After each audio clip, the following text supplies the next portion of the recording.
Hi, my name is Tina and this is Knitting Blooms. You can find show notes for everything I talk about on my blog at www.knittingblooms.com. And if I miss a link, please feel free to contact me on Ravelry as Bloomingknitter, or you can email me at knittingblooms@gmail.com. Come and join the Ravelry group so you can be eligible for all the prize drawings. And be sure to introduce yourself so that I can get to know you also. You can also follow me on Instagram and Twitter as Bloomingknitter. And don't forget to click the like button on Facebook for Knitting Blooms. Over the years that I have been actively knitting, I have been asked numerous times to teach someone how to knit. And although I enjoy the time I spend with the people as I teach them to knit, sometimes they need extra reinforcement when I cannot be present to help them. So I'm going to start a series of basic beginner tutorials for those people who would like to learn how to knit. And even if you are an experienced knitter, maybe you can use these videos as a resource to help someone you know how to knit. The main thing that I tell people when I teach them to knit is that they have to understand that the first skein that they knit is purely practice. And I do ask them to knit the entire skein.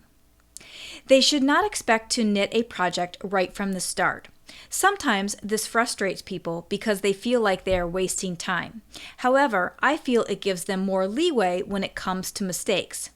If they are trying to complete a scarf or a simple dishcloth, they may get frustrated if they continually make mistakes and not want to continue knitting. However, if they know the piece is just practice, they may feel more relaxed and not worry so much about mistakes. And once the new knitter is familiar with the stitches, then we can talk about fixing those mistakes. And although this first piece is nothing more than a sample or practice piece, I still recommend that a good yarn is used. I personally am not very inspired or excited about working with acrylic yarn. But if you put a good wool in my hand, I can knit all day. So I don't recommend that you purchase the cheapest yarn you can find for practice. Get a nice, reliable wool to get you started. I recommend a yarn such as Cascade 220 with a US 7, 8, or 9 needle size. Beginners tend to knit more tightly, so a 9 needle is probably the best place to start. They can always drop down a needle size if they find the knitting is too loose. Also, a beginner knitter may feel more comfortable using bamboo needles because the yarn doesn't slip as easily on the needles. I also recommend a light colored yarn versus a navy, black, or dark brown because the lighter color will let the stitches show more clearly and make it easier for the new knitter to learn how to read their knitting. I also tell new knitters that knitting is just a combination of 2 stitches. Once you know those 2 stitches, you can do just about anything in knitting. Whether you are right-handed or left-handed, you can still knit the same way. You are using 2 needles and 2 hands, and it doesn't matter whether you are right or left-handed.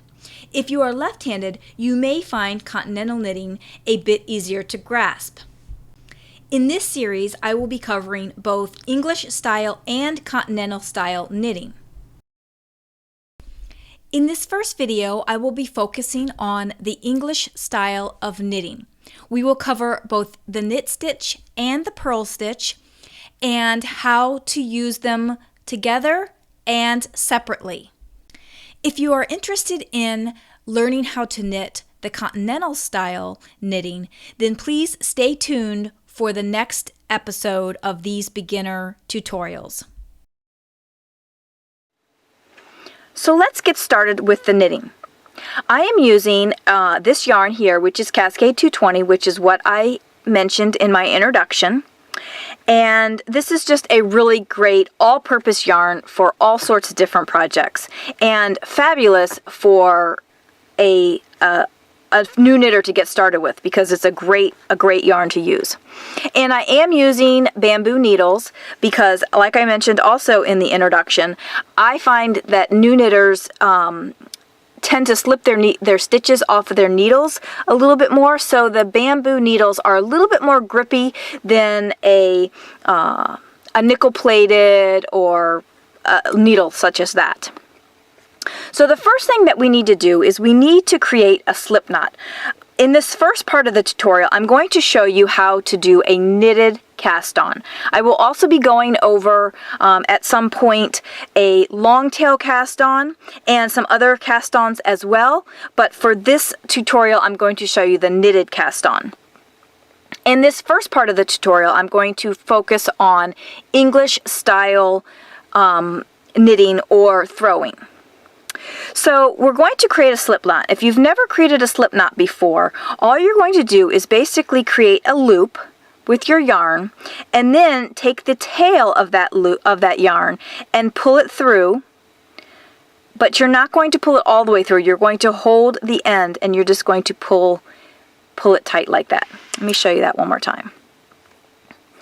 So you're going to create a loop over like this, and then you're going to take the end of the short end and pull it through, but not all the way. You want to hold the end and then just pull it through.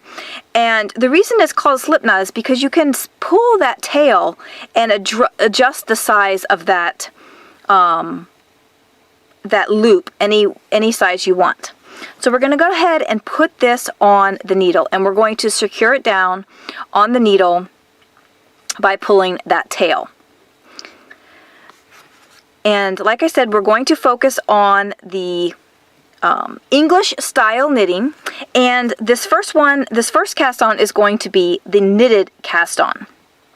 So we want to keep the tail, the short end, out of the way, just keep it out of the way so it's not in our way. And we're going to be working with the long end that's attached to our ball. Now, the reason that I teach the knitted cast on when I am teaching somebody new to knit is because it gets them started learning that knit stitch.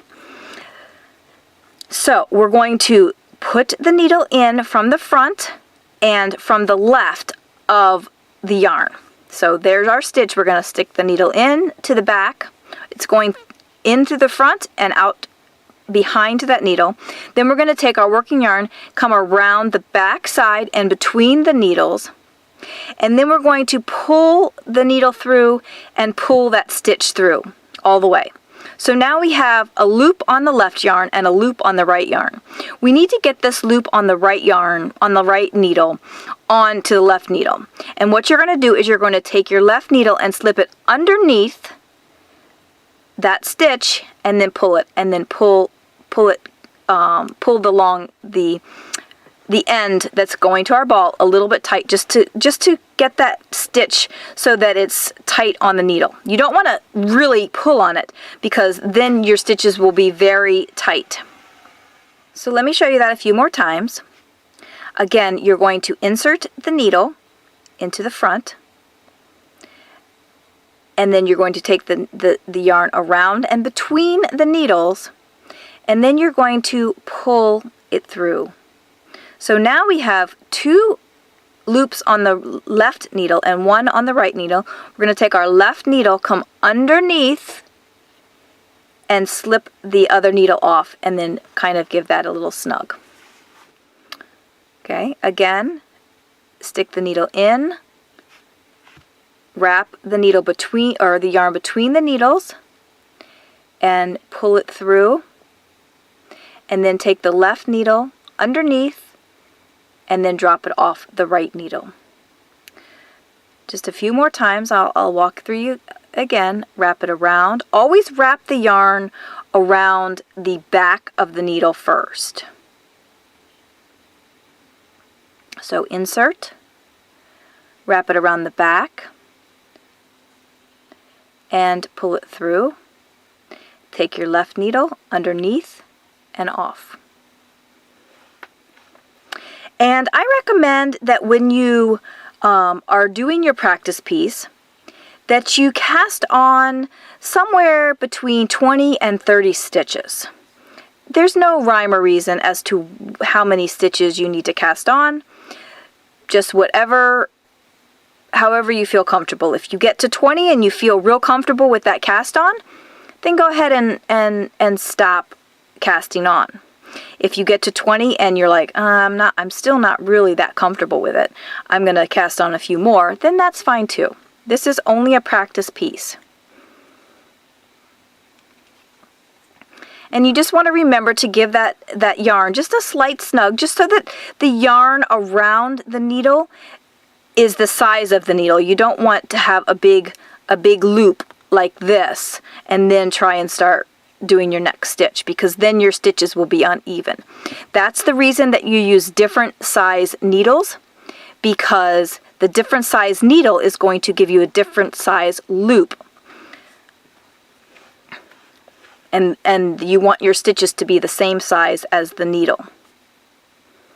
Again, wrap it around and between the needles, through, and then take your left needle. And I'm just going to continue here, and you can just continue to watch as I cast on a few more stitches.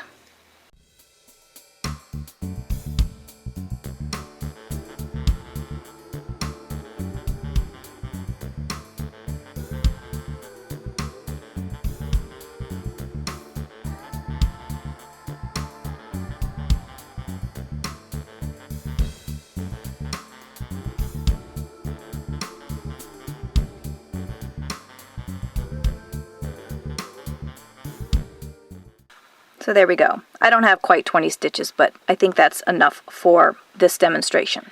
So now we are going to do the knit stitch. And technically you've already been doing the knit stitch with the cast on. But we are going to do, what we're going to do different is that we are going to keep the stitch on the right needle after we create it, and we're going to take the stitch off the left needle. So however many stitches you have on your needle after you're done casting on is the number of stitches that you will always have when you finish a row. So what you're going to do, again, just like in the cast on, you're going to insert the needle, and then you're going to wrap it around and between the needles and pull the stitch through. Now you have, again, just like the cast on, a stitch on each side. And instead of bringing this stitch over here, we're going to drop this one stitch off the end. So we're just going to take it and then just push it right off the end. And then we're going to give this end a little snug pull just so that it tightens up that stitch on this needle. And we're going to do it again. We're going to stick it in there and then wrap the yarn between the needles, pull that yarn through, and drop that stitch off. Again, stick the needle in, wrap it around from the back to the front, pull the yarn through. Again, here's our 2 stitches. We're going to drop this one right off there. Now it's really important that you wrap the yarn the same way. I am only focusing on the traditional English style knitting here. There is something called combination knitting, but we'll get into that in another episode. Again, you're going to stick the needle in, wrap the yarn around the back, between the needles, pull the needle through and keep that bit of yarn on there, and then drop that other stitch off the left needle. Stick the needle in, wrap it around, and pull it off of the needle. Stick the needle in, wrap it around and between the needles, and then off of the needle. And you're just going to continue in this fashion until you get to the end of the row.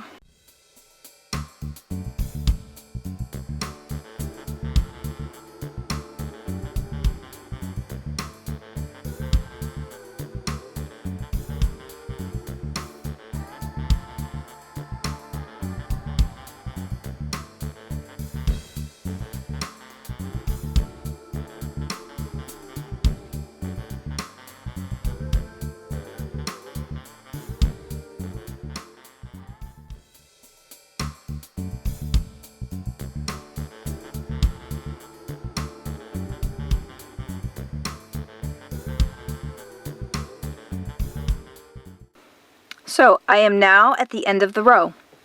And now we're going to take the needle that's in our right hand that has all the stitches on it, and we're going to move it to our left hand. And we're going to take the needle in the left hand and move it to the right hand. So we're always starting with all the stitches on our left. Okay? And I didn't show you any specific way to hold the yarn in your right hand. Right now I'm just doing a simple English throwing, so I'm just picking up the yarn as I need to use it. So now we have all the stitches on the left needle again, and now we're ready to do another row of knitting. Again, simply stick the needle in, wrap it around. You're just going to keep repeating the same thing over and over, always remembering to give a slight tug on that yarn before you wrap it around the stitch, or wrap it around the needle to form your stitch.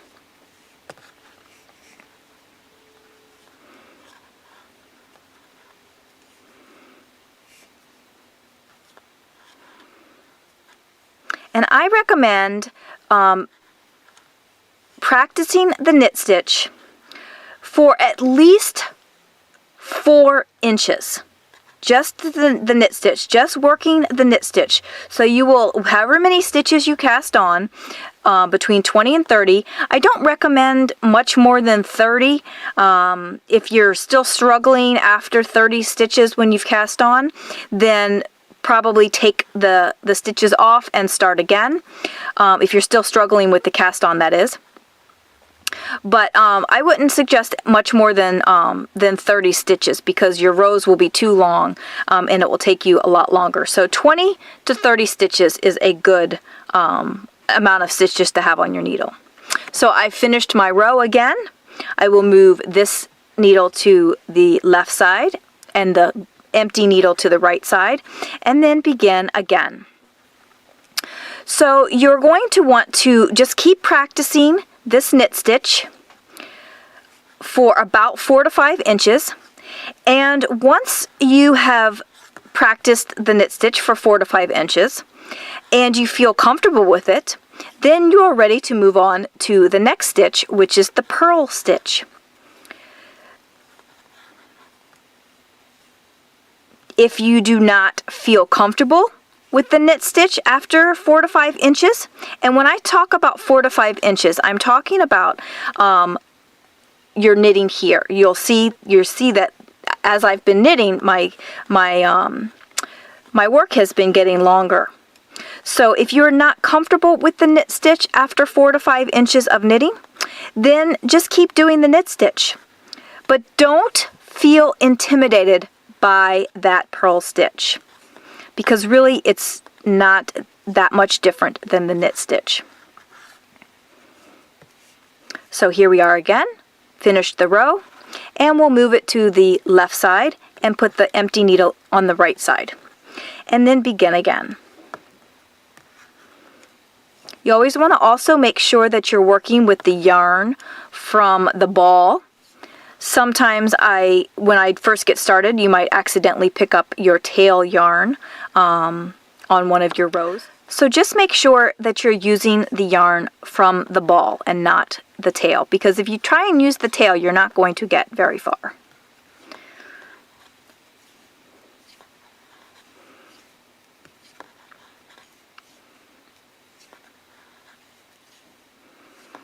So again, the way that I have been knitting here is an English throwing style method, where I just throw the yarn with my right hand.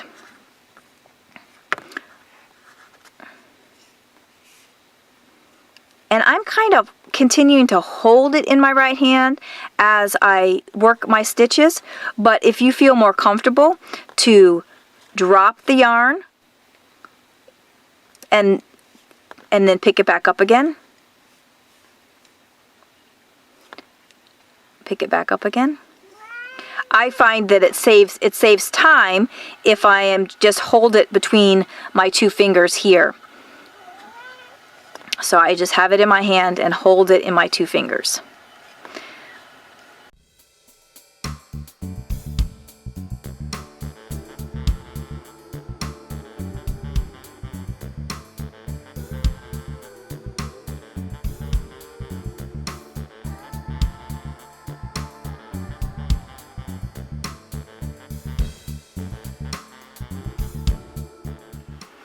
So that is the English style of knitting the knit stitch. And like I said, just keep working with your yarn until you have about 4 to 5 inches of knitted work below your needle.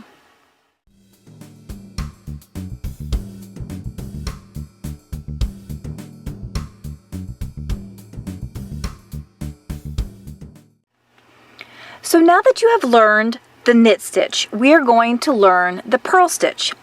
But before we do that, I just want to talk about the fabric that you're creating by knitting every row. Meaning that if this is the front of your work and you knit this row, and then this is the back of the work and you knit this row, then you are knitting every row, both the right side and the wrong side of the work. But if you are knitting on the right side of the work and purling on the back side of the work, you are getting a different type of fabric. But you will see that develop as we go through learning the purl stitch. So let's go ahead and learn that purl stitch. Now this first segment is going to be showing you how to do the purl stitch using the English method of knitting. So we are going to be throwing the yarn with our right hand. So on the knit stitch, we put the needle through the stitch in this fashion.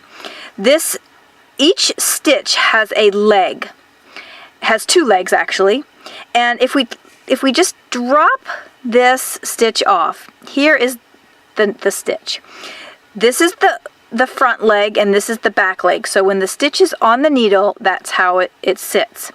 You always want to go through the front leg of the stitch. Now, like I mentioned before, there are different methods of knitting, one called combination knitting, but we are not going to discuss that here. We are talking strictly your basic knitting stitch.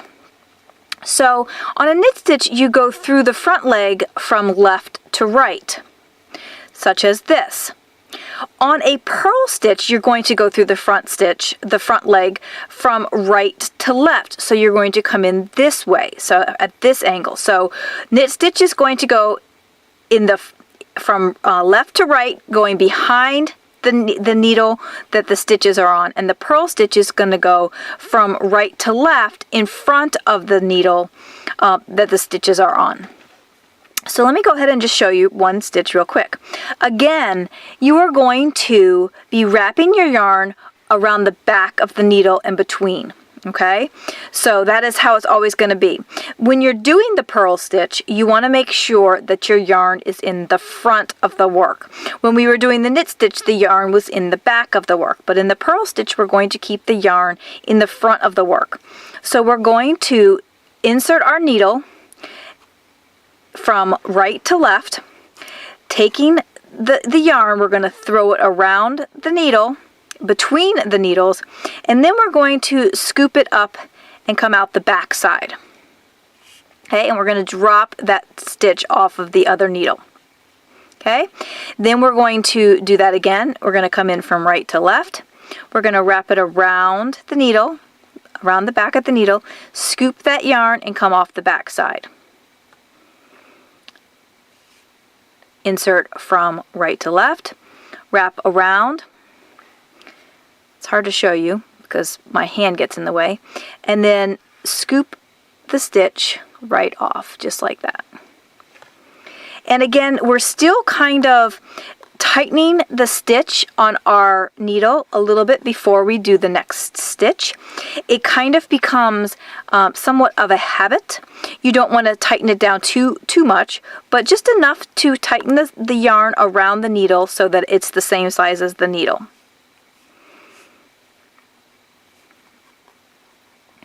And around, and bring it through the back and drop the stitch off the left needle, and again.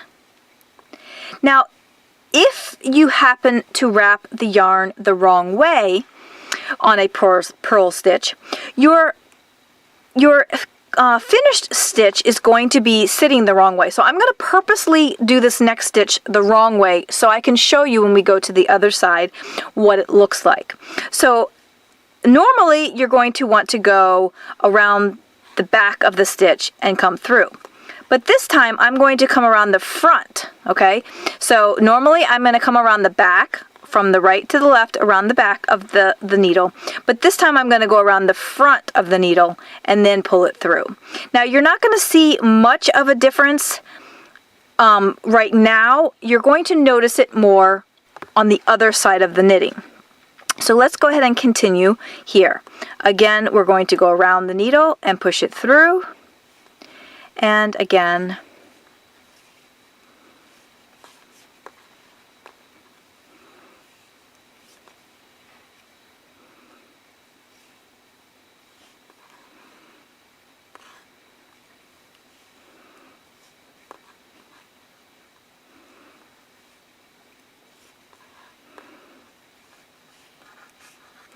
And then we're going to turn the work back to the front of the work. Now you'll see the stitch pattern is already looking a little bit different. Here we had these kind of wavy ridges, and then if we look up here, we have more of a flat knitting. So let's continue on with this, and I will show you after we do the next purl row. So now we're just going to go ahead and knit this row, just like we did the other stitches, the other rows when we were learning the knit stitch. And again, the yarn is in the back, and we're wrapping it around the back of the knitting.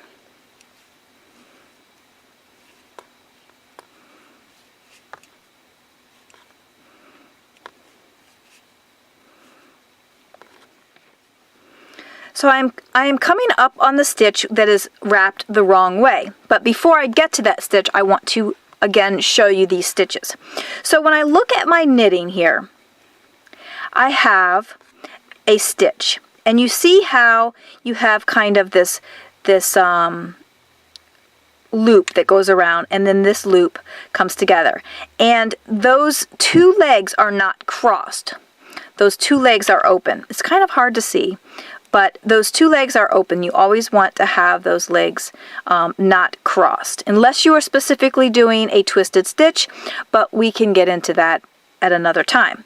So this is how your normal stitch will look. So let me go ahead and knit that stitch. And then we come to this stitch.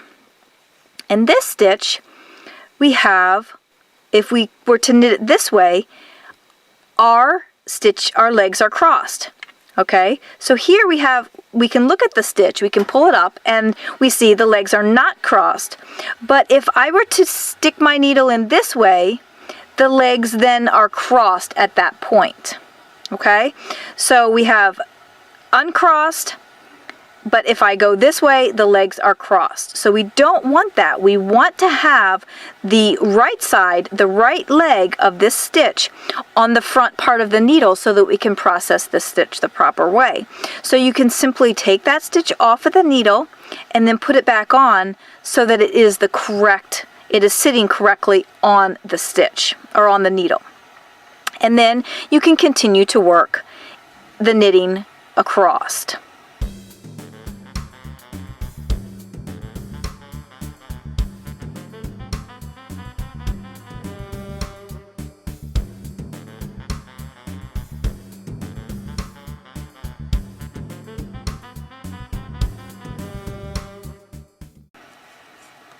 Okay, and see, now you can see a little bit more of that pattern emerging, and you can see how much flatter that pattern is compared to the knitting every row. So let's continue and do one more row of the purl stitch with the English style. So again, we have our yarn in the front. The yarn's always in the front when you are purling your stitches. And we stick the needle in from right to left, wrap around the back of the needle, and then pull it off. Around the back of the needle.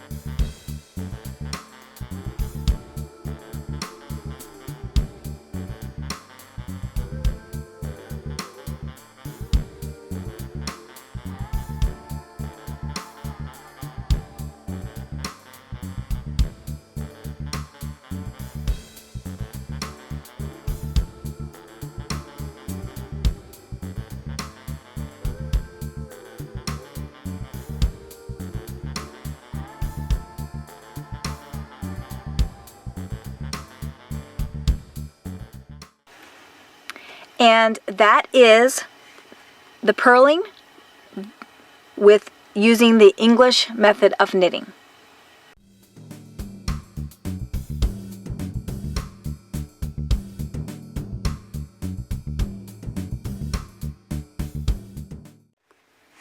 So now that you've knit a few inches of the garter stitch where you knit every row, and a few inches of the stockinette stitch where you knit one side and purl the other side, now we are going to talk about combining knit and purl stitches on the same row. And by doing this, you can create all sorts of fabulous patterns.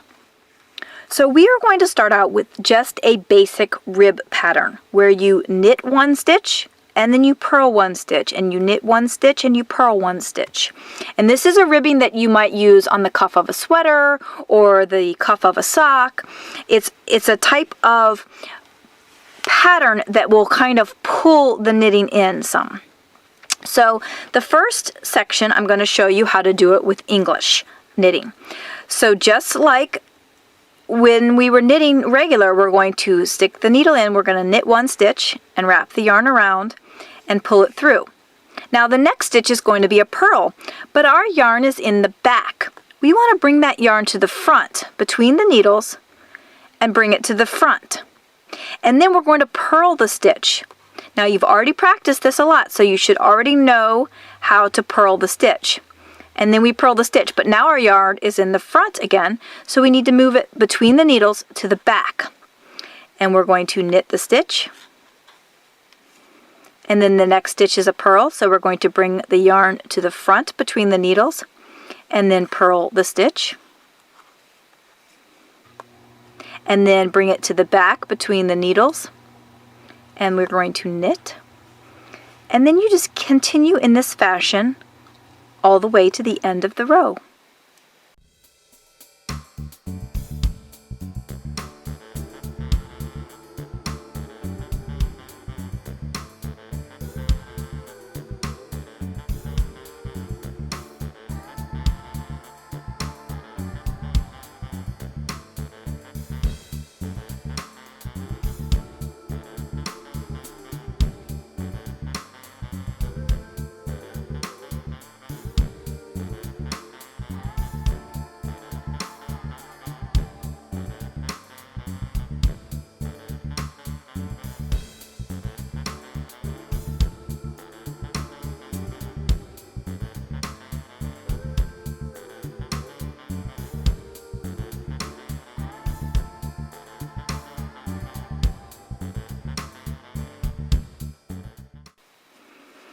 And when you get to the end of the row, we just put it over on the other side and then continue. Now, what happens if you forget whether you're supposed to start with a knit stitch or a purl stitch? And you can tell this pretty easily by looking at your knitting. Now is a great time to learn how to read your knitting. When I am looking at this first stitch, I see what looks to me like a V right here. Okay, there's a V. So a V means it's going to be a knit stitch. So let's knit that stitch. The next stitch doesn't look like a V. Kind of looks like a bump. You see that bump right there? So the bump means it's a purl stitch. So we're going to bring the yarn to the front and we're going to purl that stitch. And then the next stitch looks like a V. See the stitch below there? It looks like a V. So we're going to bring the yarn to the back and we're going to knit that stitch. And we're going to look at the next stitch and there's that bump again. See right there, that bump right there? So we're going to purl that stitch, but we need to bring our yarn to the front first. So purl that stitch, and then the next stitch is a knit stitch, and I've already brought my yarn to the back, so I'll knit that stitch. The next stitch is a purl. Again, the bump is right there. You'll be able to see this a little bit easier once we get a couple more rows in. And then we're going to knit. purl.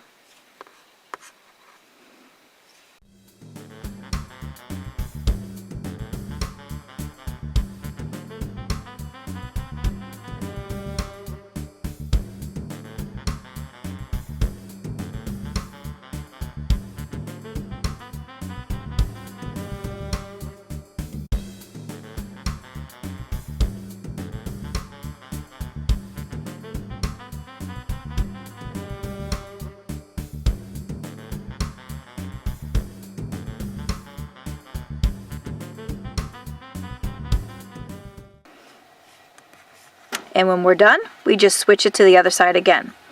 Now I'm going to do one more row with the English style, and then we will move on to the continental style. Again, we're going to look at our stitches right at the beginning.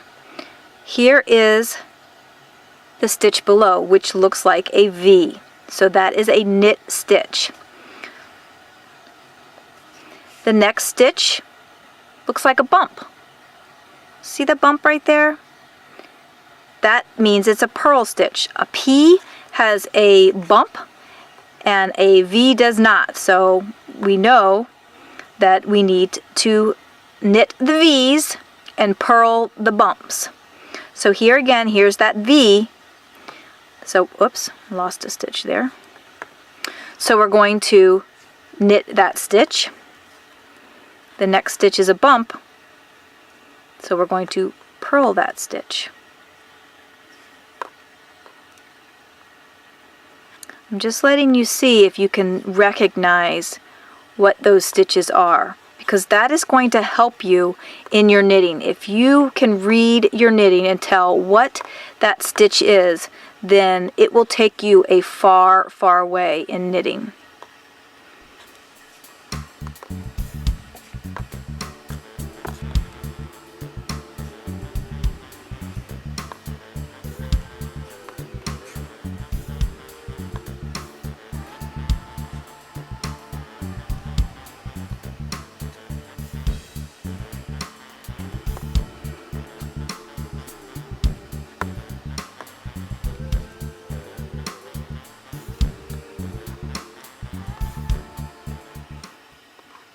Now with a ribbing, you will see that both sides look the same. If you look at this side, you can see bumps here and V's here. Bumps and V's and bumps and V's and bumps and V's. When I flip this over, you see the same thing. Bumps and V's, bumps, V's and bumps, V's and bumps. Okay. And so it looks exactly the same.